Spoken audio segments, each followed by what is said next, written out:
Hey happy new year to everyone. চলো আজ আমি শেয়ার করি আজ 1 জানুয়ারির সকালটা আমার কেমন কেটেছে। বাড়িতে পুজো দিয়ে নিয়ে বেরিয়েছিলাম আমরা কিটেশ্বরী মায়ের মন্দির পুজো দিতে। আর যেতে যেতে রাস্তার চারিপাশটা দেখতে এত সুন্দর লাগছিল। চারিপাশে শুধু সর্ষের ফুল ছিল, দেখতে খুব সুন্দর লাগছে। তারপর আমরা চলে আসি মন্দিরে, আর এখানে দেখো চারিদিকে শুধু ডালা বিক্রি হচ্ছে পুজোর জন্য। তো আমরাও একটা কিনে নিই।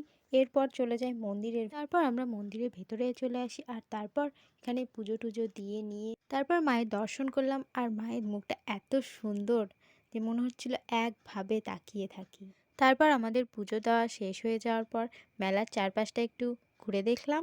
দিকগুলোতে সবাই পিকনিক করছিল। আর হ্যাঁ, এই যে এই জিনিসটা কার কার এখনও চাপতে মন করে বল? আমার তো খুব ইচ্ছে করে এই জিনিসটাই চাপতে। আর একটু মেলা ঘুরে নিয়ে অল্প কিছু খাওয়া দাওয়া করে তারপর চলে আসি আমরা বাড়ি। তো তোমাদের ভিডিওটা কেমন লাগলো অবশ্যই জানিও, আর সাবস্ক্রাইব